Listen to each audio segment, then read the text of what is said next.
Oi, Bruna, tais aí, nega? Muito bem. Oi, Sabrina. Oi, Alê. Oi, nega. A Gabi, que foi lá me visitar na Wild agora. A Luzanete. Oi, Letícia. Oi, Mari. Um monte de gente suspeita aqui. Peraí. Como é que eu faço pra voltar aqui? Ai, ai, ai, fiz alguma coisa errada. Pronto. Oi, Andréia. Oi, Paula. Muito bom. Oi, Suelen. Oi, Su. Saudade sempre, sempre, sempre. Hoje eu tô aqui em casa. Eu vim aqui no quarto, o Pretinho tá lá embaixo, junto com a Carla, porque meu celular simplesmente, eu tô até no celular do Ricardo, meu celular não tá pegando. Faz mais ou menos uma semana, hoje faz uma semana que a internet lá na empresa não tá estável, nem pra live, nem pra hangout, nada, people. Engraçado, eu tava aqui pensando em um assunto que eu queria conversar hoje, aí eu mudei de assunto justamente por isso, por causa da internet. Porque tem coisas que deixam a gente mal-humorado, né?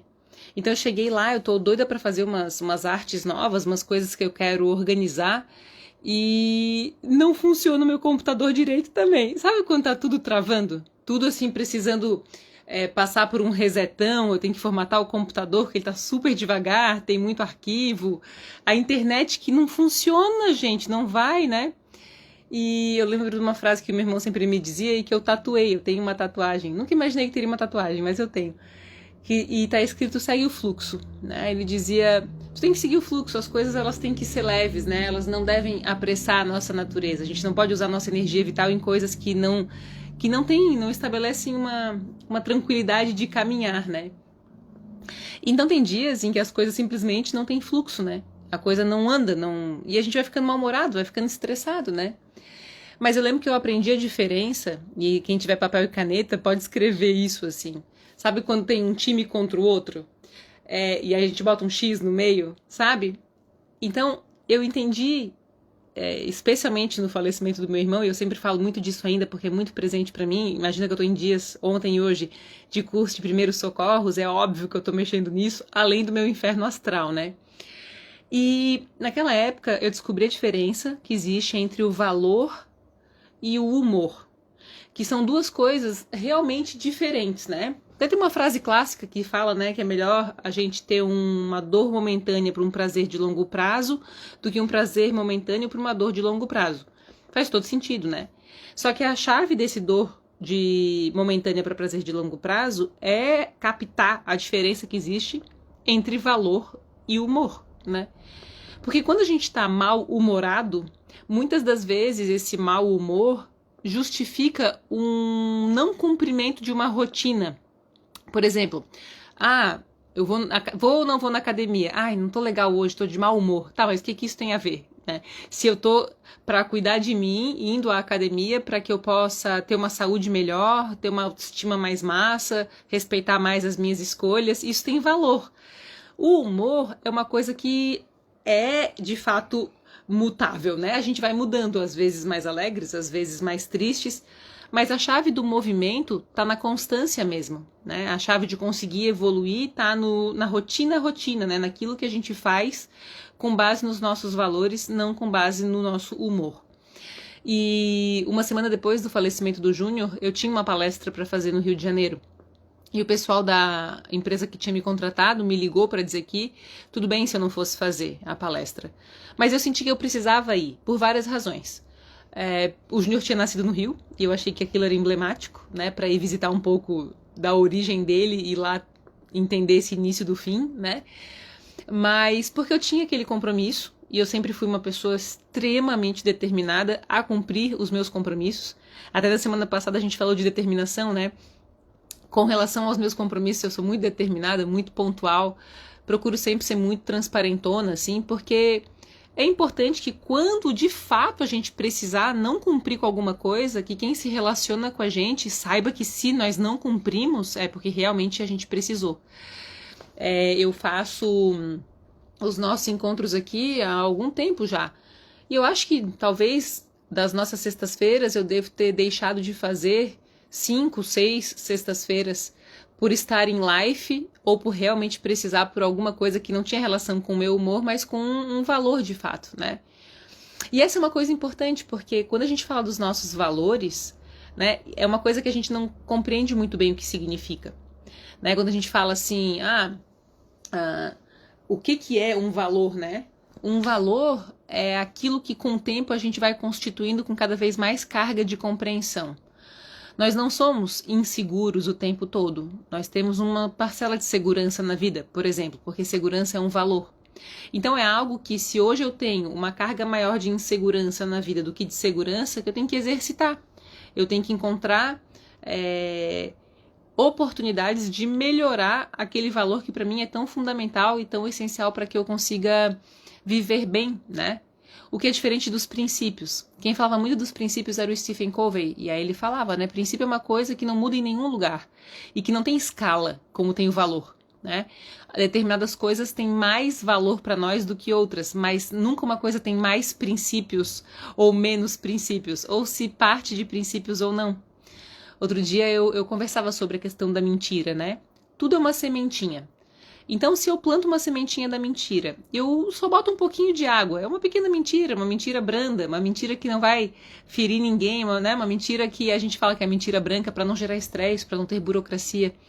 E nessa conversa eu falei, com o tempo, se a gente fica colocando água na semente da mentira, a gente vai se acostumando com isso.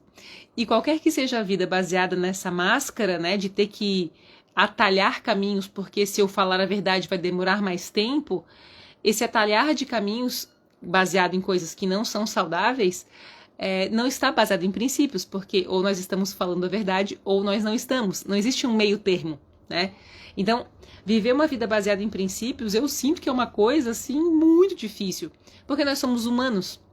Mas os valores, eles vão contribuindo para que a gente vá clareando as nossas escolhas e se fortalecendo para poder segurar o tranco quando nós estivermos pressionados a abrir mão dos princípios que nos são tão essenciais. Além dos valores, né?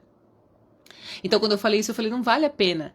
É melhor que nós sejamos devagares se é uma mentira que nos acelera, né? Antes que eu seja assim, né? Bem lenta, mais honesta, do que muito acelerada e com base em coisas que não são verdadeiras, né? Mas eu sei que não é simples, né? Eu sei que a gente vai vivendo para melhorar esses aspectos, porque de fato nós somos muito humanos, né? E essa humanidade nos coloca em situações com tantas variáveis que é preciso eleger o autoconhecimento como uma trilha de vida para que a gente não replique ou não inspire a partir dos nossos erros, mas a partir do nosso crescimento. Então, quando eu falava assim de agir com base no valor ou com base no humor, tem muito de a gente saber o que a gente valoriza. E a gente fala, tá, mas como é que eu vou saber o que eu valorizo? Aliás, people, se vocês quiserem mandar alguma pergunta, tá? Vocês me falam. Deixa eu ver aqui. E falei, poxa, como é que eu vou saber o que eu valorizo, né? Em 2016, eu fui fazer um curso em Chicago, e esse curso eu fui para lá porque foi uma indicação de um especialista em justiça restaurativa, que é irmão da minha melhor amiga de infância. E o João falou, Vanessa, venha fazer em Chicago esse curso, porque aqui eu tenho um dos principais centros de compreensão dessa área, né? É onde se aplica a justiça restaurativa muito bem nos centros prisionais e tal, e eu achei aquilo incrível.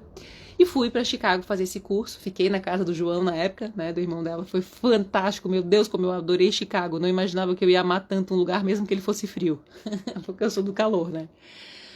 E a gente aprendeu uma ferramenta chamada Empty Chair, e esse Empty Chair, empty é vazio e chair é cadeira, né, ele diz o seguinte: uma das técnicas da justiça restaurativa é o círculo de paz. Então a gente coloca as pessoas em círculo e tem uma ordem que se estabelece para que cada um se comunique, né? E fale sobre um problema específico, porque o círculo de paz é para a gestão de conflitos, mas como a técnica é muito boa, ela passou a ser um quebra-gelo ou dinâmicas de grupo de auto-entrosamento, né? E no Empty Chair, eles pediram assim, que numa das rodadas, que nós trouxéssemos uma pessoa que tinha inspirado a gente para o trabalho. E aí eu trouxe meu pai, né? Cada um dizia, eu trouxe a minha mãe, meu tio, meu primo, meu amigo, trouxe alguém que é conhecido ou não, que me inspira para trabalhar. E acho que os nossos pais inevitavelmente aparecem dentro dos círculos de paz o tempo todo, porque eles são as nossas principais inspirações, a maior parte de nós tem isso, né? E eu falei, não, meu pai me inspira para o trabalho, porque meu pai sempre foi um hard worker, assim. Meu pai era o tipo de pessoa, e é o tipo de pessoa, que nunca se escondeu dos trabalhos. Sempre enfrentou as dificuldades, né? Sem excluir a parcela de responsabilidade dele diante de fazer, executar as coisas início, meio e fim. E quando eu digo hard worker, é porque trabalhar em condições em que o mau humor está presente é muito difícil. Meu pai passou fome, meu pai foi engraxate, meu pai vendeu fruta, meu pai teve grandes dificuldades na vida, né? Ter sapato para colocar no pé só com 16 anos de idade.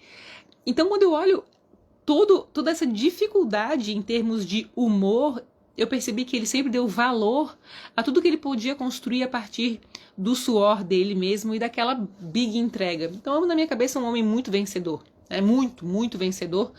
Porque conseguiu, eu olho hoje assim, né?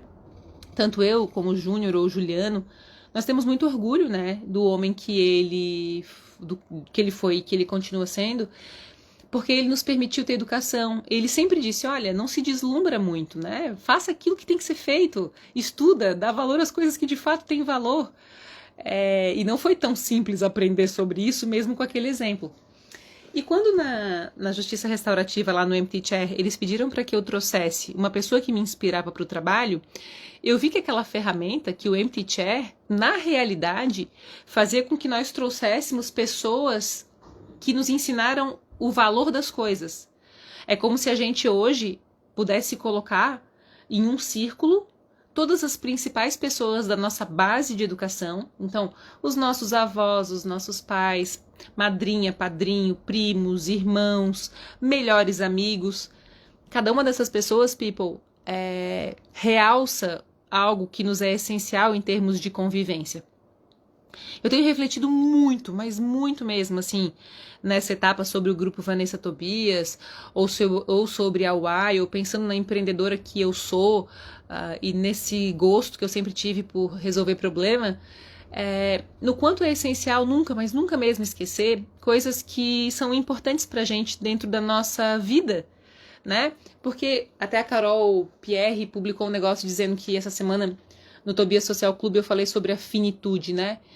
Eu tenho uma compreensão cada vez mais viva sobre a finitude, né? Sobre o fato de nós termos um tempo de vida em que a gente deve eleger aquilo que melhora o nosso valor diante da vida, né? Aquilo que estimula quem nós somos, aquilo que tem fluxo, como que o Júnior disse, segue o fluxo, né? E uma sacada, né, uma das técnicas e dos instrumentos para que a gente saiba quais são os nossos valores, além de eu escutar o que meu pai me ensinou, o que minha mãe me ensinou, porque nós somos o resultado dessas convivências. Hoje o que eu defendo e o que eu valorizo não é só a avá, é uma quantidade de coisas já vividas que foi preparando a gente e me preparando para defender determinadas bandeiras, vamos falar dessa forma, né? E eu percebo assim que há pessoas, turma, e vamos pensar em alguém com quem a gente se relaciona muito bem. Muito bem. Fala, nossa, essa relação é massa. Eu tenho algumas pessoas que eu facilmente consigo trazer à mente e eu falo, não, essas relações são muito boas. Né? Você pensa na minha relação com o Ricardo, por exemplo, que é um dos exemplos que eu mais uso. É uma relação muito, muito boa mesmo, sabe? E é tão boa e tão saudável que eu gostaria que todas as relações fossem assim. Essa semana eu tô um pouco estressada com algumas coisas, é uma quantidade muito grande de ações que devem ser tomadas que nem sempre saem no nosso ritmo, né? Então a gente tem que aprender a moderar essa nossa pressão diante da velocidade que as coisas efetivamente têm. E diante disso, né, eu percebo que à medida que a gente vai se inspirando e convivendo com pessoas com quem a gente se relaciona bem, a gente tem um molde que deve se replicar para todas as outras relações. E nesses momentos de estresse, eu estava conversando com a Bruna Bertoldi, a Bru, que é nossa sucesso do cliente da formação, e eu disse para ela, Bru, mesmo em dias mais estressantes, eu tenho que ter na minha cabeça e sempre procuro lembrar de uma coisa, eu já sei ser feliz. Eu já sei o que eu preciso nas relações que funcionam, né? Normalmente a gente quer insistir nas relações que não funcionam, e aí a gente demora às vezes 1, 2, 3 anos de atraso para entender que eventuais esforços nunca levarão as pessoas às transformações que nós desejamos, porque cada um tem o valor que faz sentido para si, tem uma cultura, né? Então a gente deve procurar por relações que replicam aquelas necessidades que nos são básicas, sem jamais abrir mão disso, porque com o tempo as coisas tendem a melhorar nas relações em que os valores são os mesmos. E com o tempo as relações tendem a piorar naquelas peneiras, quando eu digo peneira, né, naquilo que não tem no nosso filtro básico de relações que podem de fato funcionar ou não. E é claro que alguns rompimentos não são tão... a gente não tem vontade, né, dos rompimentos, mas às vezes eles são necessários e às vezes o mais rápido possível, para que a gente não tenha que ver inflamar manutenção de coisas que simplesmente não fazem sentido pra gente. Então, quando eu penso na relação que eu tenho com o Ricardo, eu procuro colocar o meu olhar para as outras relações para saber se elas me oferecem a mesma coisa. E, people, é rápido. Em pouco tempo a gente percebe se alguém de um time, de uma equipe, de uma sociedade, de uma amizade, tem aquilo que aquela nossa melhor relação tem mesmo, ou não. Então, se a gente pega papel e caneta agora e pensa assim, tá, qual que é a melhor relação que eu tenho? E o que essa relação me oferece? Por que ela é tão boa? O que eu dou a essa relação? E eu vejo, né? Reciprocidade, prioridade, diálogo honesto e verdadeiro com feedbacks assim, constantes e também bastante verdadeiros. Ter diversão, mesma visão de mundo. Tudo isso é companheirismo. Sem isso, eu vejo que é difícil que eu consiga encontrar a mesma felicidade que eu tenho dentro de casa. E se nós não replicarmos isso, talvez baseados nas nossas ilusões de que determinadas pessoas vão mudar sem mostrar que há um engajamento nessa transformação, a gente pode perder nosso tempo, que é tão finito, né? Que acaba, de fato. Deixa eu ver o que vocês colocaram aqui pra mim. Oi, Laís, obrigada. People, vocês têm alguma coisa para compartilhar, para conversar? Ó, a Carol, falei dela aqui. Oi, Sheila. Sim, já acostumamos com a tecnologia que não funciona e ficamos sem muita ação. A gente quer fazer as coisas, né? E a gente usa tudo na nuvem. Aí se tá sem internet, a coisa estressa mesmo. Oi, Márcia. Verdade, essa frase serve para muita coisa. Não lembro o que era. Oi, Cassie. Nossa, que legal. Oi, Mônica, Jéssica, Vitória, Vanessa Rosa, a Maria Criativa, Chay. Beijo, nega. Amanda. Valor versus humor. É isso mesmo. Janaína. Obrigada, Jana. O que és? O que vocês estão me dizendo aqui? Tânia. Bianca. Deixa eu dar um cheiro aqui. Tem perguntas aí, people? Duda, saudades. Flávia, muita. Legal. Correu bem o mini curso? Vá. Estamos em curso ainda. Agora às 2h segue a segunda parte do curso de primeiros socorros que eu comentei lá nos stories. É muito interessante, sabe? Porque tem coisas, né? Hoje a gente vai aprender a fazer massagem cardíaca. Tava aqui conversando com a Carla fez o curso, né? E ela falou, Vá, tem coisas que são importantes saber, né? Como lidar com uma queimadura, o que a gente tem que fazer, se alguém tá levando um choque, né? Uma carga elétrica, como é que a gente interage. São coisas assim que a gente conhece de fundo a técnica, né? Se a queimadura é água, se é uma carga elétrica, pegar algum objeto, né, que não seja condutor, como um pau de madeira, assim, para dar uma paulada na pessoa para ela se desligar, né? E aí ontem a gente aprendeu a fazer o desengasgo em crianças e em adultos. A gente aprendeu a lidar com quando a pessoa desmaia, o que a gente tem que fazer com o corpo dela, ou na convulsão. É muito interessante, sabe? Eu sinto que é uma linguagem que a gente devia ter com mais fluência, né? Pra gente se sentir mais aliviado, como foi a minha sensação ao fazer o curso. Bom, hoje é a segunda etapa ainda, né? Parece constelação dentro do segmento jurídico. Exatamente, André. Na verdade, a justiça restaurativa, ela tem um braço dentro do direito, né? É do direito. A justiça restaurativa e a gestão de conflitos pelo uso do círculo de paz objetiva garantir que todos sejam escutados e respeitados dentro dos seus valores. Então, sempre um círculo, ele é moderado por valores e princípios e linhas de conduta comuns a todos para que a gestão do conflito possa acontecer. É animal, é uma coisa assim, necessidade básica humana, né? Obrigada, a história do meu pai é muito linda mesmo. Se o círculo de paz, se é uma técnica que se faz presencialmente, será que essa pergunta é física, essa técnica? É verdade, essa técnica tem no 27 dias, o Empty Chair, e é de fato um negócio poderosíssimo, assim, né? Mas você pode fazer presencial e pode fazer online também. Tem algumas regras, né? Quando se faz um círculo de paz, esse círculo ele deve ser moderado por um objeto sagrado, aquele que é o condutor do círculo, é feito em sentido horário. Quem já falou deve passar esse objeto ao que está à esquerda e apenas quem está com o objeto pode falar. O círculo rola com o objeto sagrado, ele roda quantas vezes forem necessárias até que a solução seja encontrada. É bem interessante, sabe? Tudo na vida é uma escolha. Vai, estou aborrecida, hoje discuti com a minha madrinha. Acontece, né? Acontece, claro. Eu penso que o mais importante é a gente saber por quê e o que fez com que a discussão acontecesse para que haja diálogo, people. A coisa da conversa é essencial. Muitas das vezes a gente vai errar, né? E a gente não pode pressupor que o outro vai sempre acertar com a gente em nenhuma relação, mesmo aquela que já é super boa. É claro que a gente vai ter um outro momento de alinhamento, contanto que o objetivo de estar junto continue acontecendo, né? Tudo se resolve com uma boa conversa. Obrigada, Jana. Isso acaba nos desgastando e tirando energia para seguir o nosso caminho. Oi, Carla, obrigada, gratidão é minha. Também tô com saudade, esquece. Que legal. Relembra o exercício, senão a troca verdadeira, honesta, realmente não vale a pena. Eu sinto assim que a reciprocidade é uma das coisas que eu tenho sentido que são mais raras mesmo, né?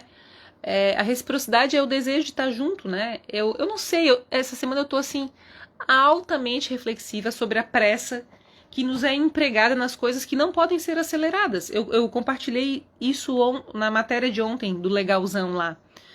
Gente, tudo que às vezes a gente quer escutar é que as coisas podem ser mais rápidas do que elas realmente são, sabe? Então, o que acontece? Oi, Samara, beijo. O que acontece? Tem coisas que demandam um ritmo e existe uma ordem básica para as coisas acontecerem, né? Então, a gente tem que pegar toda a nossa energia para garantir que haja clareza, né? Para garantir que todos estejam alinhados e que as necessidades de cada lado sejam correspondidas. E também a gente deve partir do pressuposto de que nenhuma relação ela é insubstituível, né? É meio duro isso. Eu acho que quando a gente fala da questão do insubstituível é que nós não deveríamos precisar das relações. Nós deveríamos gostar de estar nas relações e estar nelas porque elas nos fazem crescer e evoluir. Quando a gente precisa, a gente eventualmente tira do outro a autonomia que ele precisa para ganhar a sua própria velocidade. Por isso a reciprocidade é tão importante, né? Vamos supor que a gente está no mesmo barco e todo mundo tem um remo. A reciprocidade é quando eventualmente eu preciso que o outro... Vamos lá, tá todo mundo remando. Reciprocidade é todo mundo remando. É isso, cada um fazendo a sua parte para fazer as melhores entregas. Quando eventualmente alguém não tem mais força porque machucou o braço e deixa de remar, companheirismo é remar pelo outro enquanto ele não pode. O problema é se eu me acomodo e não sou uma pessoa que tenho a evolução como um valor básico da vida, uma necessidade íntima, né? Porque não é o mundo que deveria me exigir transformação e mudança, sou eu que deveria procurar sempre por auxílio para continuar crescendo e pelas mudanças que a gente nunca deveria temer, porque a mudança ela realmente faz parte da vida e muitas precisam ser executadas.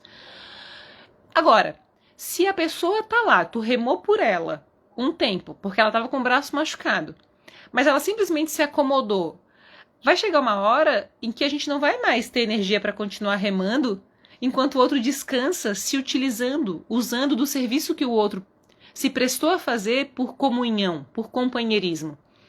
Eu conto muitas vezes, o Ricardo é muito companheiro, e no começo ele sempre faz tudo por mim, e no começo do namoro eu falei pra ele, vida, eu vou ter que ficar muito atenta para que eu não relaxe, para que eu continue querendo fazer as coisas, porque tu faz tudo. E daqui a pouco, se eu não sou alguém que tô ligada para que eu também faça as coisas e mantenha a minha musculatura de ação preparada, eu vou gerar uma dependência e eu vou virar um peso para ele. E a última coisa que eu quero ser na minha vida é um peso para alguém. Tipo, quando eu me olho no espelho, a única coisa que eu sei é que eu não nasci para ser peso na vida de ninguém. E nem nós, né, people? A gente tem que ter essa noção na hora em que a gente está tão desmotivado ao ponto de ter se tornado um peso em alguma relação, é porque a gente está muito fora da nossa missão. A gente tem que levar leveza, tem que levar alegria, tem que levar ação, tem que levar a capacidade de começar e terminar as coisas. Então eu ando realmente assim muito reflexiva sobre os meus valores, sobre o que me ensinaram, sobre as minhas escolhas para o futuro, porque a reciprocidade ela é muito importante, ela é de fato básica, mas na hora em que há um desajuste de algum lado, que eventualmente nos pressione a ter um ritmo que nós não queremos, é importante que a gente tenha essa clareza, né? Cadê? O que fazer quando sabemos que é necessário desapegar do que fazíamos, que nos dava aplausos para assumir um novo ciclo incerto ainda? Oi, Roberta. Nossa, eu falei sobre isso no Tobias Social Clube. Uma vez eu tive um namorado que era muito bonitão, assim. E a gente fazia um casal bem, bem massa. Eu tava numa fase, assim, super, sabe? Querendo investir em mim, começando. Então, eu lembro que quando nós começamos a namorar, a gente recebia muito elogio, assim, de nossa, que casal padrão, que casal bonito, que casal 20. Mas aquele companheirismo da primeira semana não se seguiu nos meses seguintes. E eu comecei a achar aquilo muito estranho, porque eu chegava em casa e eu não me sentia segura e confortável para cozinhar, por exemplo, para fazer uma coisa, porque eu achava, minha autoestima na época era tão ruim, que eu achava que eu tinha que saber cozinhar uma coisa muito sofisticada para agradar ele. Nós não tínhamos a mesma visão de mundo, a gente não tinha os mesmos valores, a gente queria coisas diferentes, né? Mas assim, ó, a gente namorou um tempo, que foi menos de um ano, né? Mas foi aquele tempo que eu fiquei insistindo porque eu queria tanto que fosse verdade uma coisa que nunca seria verdade. Era capaz, sabe, que se eu tivesse muito apegada aos aplausos ou ao quanto nós éramos elogiados, que eu tivesse filhos e fosse aquela pessoa altamente infeliz que parecia super feliz, né? Porque muitas das coisas estão na imagem, né? E esse desmascarar é uma opção íntima. Entende? É uma coisa que a gente faz não porque o mundo obriga, mas porque a gente sente necessidade de ser verdadeiro para dormir bem, para olhar para o teto à noite e dizer, cara, que delícia que eu tô do lado dessa pessoa, que massa que eu tô indo para esse trabalho. Então, quando o Júnior dizia segue o fluxo, ele já me exigia isso mesmo, né? Olha, faz as coisas que te dão energia vital, porque o tempo é finito e provou-se finito, né? Eu saber que a morte acontece como meu irmão faleceu, eu tinha 30 anos. Eu acho que eu vivia até lá sem ter essa noção, entendeu? Então, assim, eu sinto que para desapegar do que a gente faz, a gente tem que, antes, passar pelo nosso próprio desmascarar, né? Pela nossa própria necessidade desse aplauso ou desse afeto. Porque nós seremos criticados, né? Em qualquer posição, se a gente fica, a gente é criticado. Se a gente fica com o namorado, é criticado. Se termina com o namorado, é criticado. Se fica no trabalho, é criticado. Se sai do trabalho, é criticado. Mas também somos elogiados, mas o mais importante é como a gente está com a gente, não é o que dizem, não é? É como a gente dorme do nosso próprio lado, como é que a gente acorda do nosso próprio lado. Então tem muito de passar por cima desse desejo de parecer ser coisas que nós não somos, né? Vá, não peguei o início, você está bem sentindo você triste? Nada, tô bem. Tô estressada, tô brava, porque a gente tá uma semana com a internet instável na empresa, eu tô puta da vida, porque eu quero fazer as coisas que eu preciso mexer, aí o meu computador tá lento, mas no máximo eu tenho que formatar esse computador, já vou botar isso na minha lista de pendências. E isso cansa a gente, né? Uma semana, aí é assim, o que acontece?